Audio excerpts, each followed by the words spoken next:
गुरु प्यारी साध संगत जी, शॉर्ट इंस्पायर्ड स्टोरीज चैनल पर आपका बहुत बहुत स्वागत है। वीडियो शुरू करने से पहले आप कृपा करें मेरे चैनल को सब्सक्राइब जरूर करें और साथ में बेल आइकन को भी दबा दें ताकि मेरे नए वीडियो का नोटिफिकेशन आपको मिल जाए। और अगर वीडियो अच्छा लगे तो लाइक, कमेंट और ज़्यादा से ज़्यादा शेयर करें। अब देर ना करते हुए आज की कहानी शुरू करते हैं।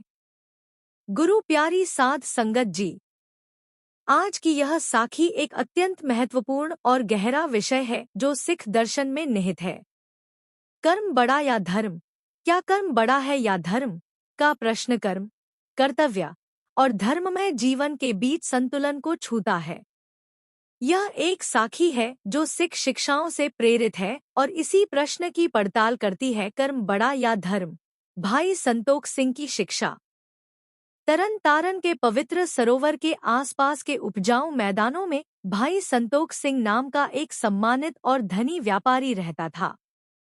संतोख सिंह एक समर्पित सिख थे जो धर्म, धार्मिक कर्तव्य और नैतिक व्यवस्था के कठोर पालन के लिए जाने जाते थे।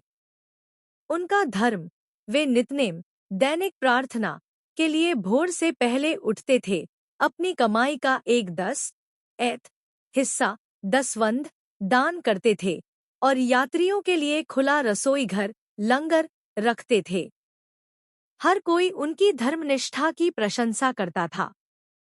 हालांकि उनके व्यापारिक लेनदेन में एक सूक्ष्म छाया थी। वह छोटे किसानों से सबसे कम संभव कीमत पर अनाज खरीदते थे। अक्सर उनके पैसे की तत्काल आवश्यकता का फायदा उठाते थे। वह उन्हें सीधे तौर पर धोखा नहीं देते थे, लेकिन वह निर्दयता से अपना लाभ अधिकतम करते थे। वह इसे बुद्धिमान वाणिज्य कहते थे, यह तर्क देते हुए कि उनका व्यापक धर्म उनके कर्म की किसी भी कमी की भरपाई करता है। एक अंधे भिखारी की परीक्षा। एक ठंडी सर्दियों की सुबह, जब भाई संतोख सिंह गुरुद्वारा को दिए जाने वाले दान की गिनती कर रहे थे, तभी एक दुर्बल, अंधा भिखारी उनके दरवाजे पर आया, कांप रहा था। भिखारी ने पतली आवाज में विनती की, भाई जी, मैं 2 दिनों से चल रहा हूँ। मैं केवल एक कप गर्म दूध और अपने नंगे कंधों को ढकने के लिए एक गर्म कपड़े की तलाश में हूँ। संतोख सिंह गुरुद्वारा जाने ही वाले थे। उन्हें पहले अपना धार्मिक कर्तव्य पूरा करने की जल्दी थी। संतोख सिंह ने सिक्कों को बेचैनी से खनखनाते हुए कहा, रुको बूढ़े आदमी, मुझे आशा दी वार, सुबह के भजन के लिए देर हो रही है। सड़क पर आगे लंगर है, वे तुम्हें वहां खिलाएंगे। मेरा धर्म मुझे अभी बुला रहा है। उन्होंने भिखारी को संक्षिप्त निर्देश दिया और बाहर निकल गए, संतुष्ट थे कि उन्होंने जरूरतमंद व्यक्ति को एक धर्मार्थ स्थान पर निर्देशित किया था। इस प्रकार अपने कर्तव्य को व्यक्तिगत रूप से नहीं तो बौद्धिक रूप से पूरा किया। न्याय का सपना। उस रात भाई संतोख सिंह गहरी नींद में सो गए और उन्हें एक शक्तिशाली सपना आया। उन्होंने खुद को धर्मराज, न्याय के स्वामी के दरबार में खड़ा पाया। धर्मराज, सख्त लेकिन करुणामय, एक ऊंचे आसन पर बैठे थे, उनका चेहरा प्रकाशमान था। धर्मराज की आवाज गूंजी, संतोख सिंह, अपने जीवन का लेखा-जोखा प्रस्तुत करो। 2 देवदूत प्रकट हुए। एक के पास धर्म नामक एक बहीखाता था और दूसरे के पास कर्म नामक।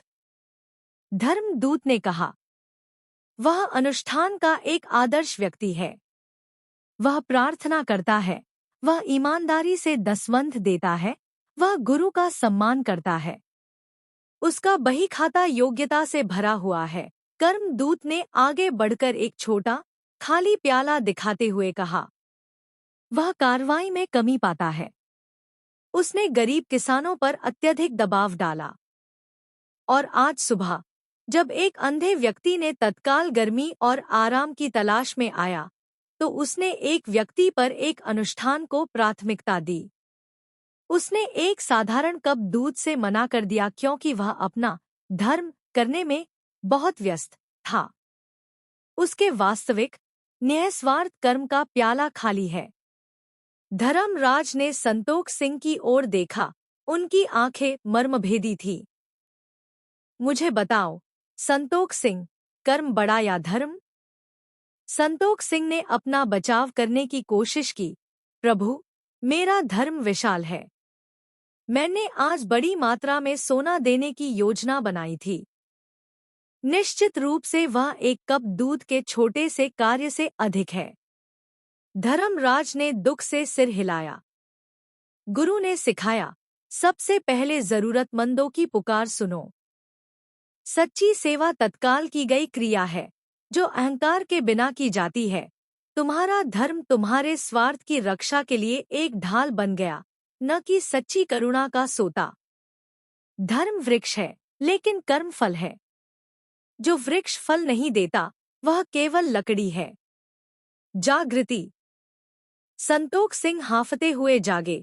अंधे भिखारी के ठंडे चेहरे की छवि उनके मन में अंकित थी। उन्होंने भयानक सत्य को महसूस किया। उनका धार्मिक धर्म शानदार था, लेकिन उनका व्यावहारिक कर्म स्वार्थी था। उन्होंने अनुष्ठान को धार्मिकता समझ लिया था। उन्होंने तुरंत अंधे भिखारी को खोजा, दिल से माफी मांगी और उसे सर्वोत्तम देखभाल प्रदान की। गुरु की बुद्धिमत्ता। उस दिन से भाई संतोख सिंह का जीवन बदल गया। उन्होंने अभी भी प्रार्थना की, लेकिन उनका ध्यान बदल गया। उन्होंने किसानों को उचित मूल्य देना शुरू कर दिया, यह तर्क देते हुए, अगर मैं अपना धन न्याय से कमाता हूँ, तो मेरा दसवंध शुद्ध हो जाता है। उन्होंने जरूरतमंदों को केवल लंगर में भेजना बंद कर दिया। उन्होंने स्वयं उनकी सेवा की, तुरंत, जहां भी वे खड़े थे। वह प्राचीन प्रश्न का उत्तर समझ गए। धर्म गुरु द्वारा दिखाया गया मार्ग है। धार्मिकता, विश्वास, कर्तव्य। कर्म उस मार्ग पर उठाया गया कदम है। कार्य, सेवा, आचरण न तो एक दूसरे से बड़ा है, क्योंकि धर्म की प्राप्ति केवल धर्मी कर्म से ही होती है। आप कर्म, कार्य की उपेक्षा करते हुए कर्तव्य, धर्म का दावा नहीं कर सकते। ये दोनों अविभाज्य हैं। भाई संतोख सिंह न केवल अपने धन या अपनी प्रार्थनाओं के लिए, बल्कि अपनी निस्वार्थ, तत्काल सेवा के लिए प्रसिद्ध हुए। उन्होंने सीखा कि विश्वास का सच्चा माप दान के आकार में नहीं, बल्कि तत्काल, दयालु कार्य की ईमानदारी में निहित है। सिख धर्म में धर्म नैतिक ढांचा प्रदान करता है, लेकिन यह कर्म, कार्य, आचरण है जो धर्म को निष्पादित करता है और सिद्ध करता है।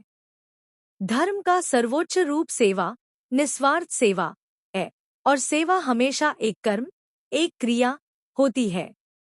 अपने चैनल पर हम मानते हैं कि हर कहानी गुरु नानक देव जी की शिक्षाओं से एक प्रेरणा और सबक देती है। आज यह हमारे कर्तव्यों को शुद्ध हृदय से निभाने के बारे में है। आज की साखी से आपने क्या सीखा? नीचे टिप्पणियों में अपने विचार साझा जरूर करें। हमें यह सुनना अच्छा लगता है कि यह कहानियां आत्मा को कैसे छूती हैं। अगर यह कहानी आपको सार्थक लगी हो तो लाइक का बटन दबा दें। इसे अपने प्रियजनों के साथ साझा करें। प्रेरणा देने वाली और उत्थान करने वाली अन्य कहानियों के लिए शॉर्ट इंस्पायर्ड स्टोरीज चैनल को सब्सक्राइब करें। बेल के चिन्ह को दबाएं ताकि आप चैनल पर आने वाली कोई भी नई साखी ना चुके। सत श्री अकाल।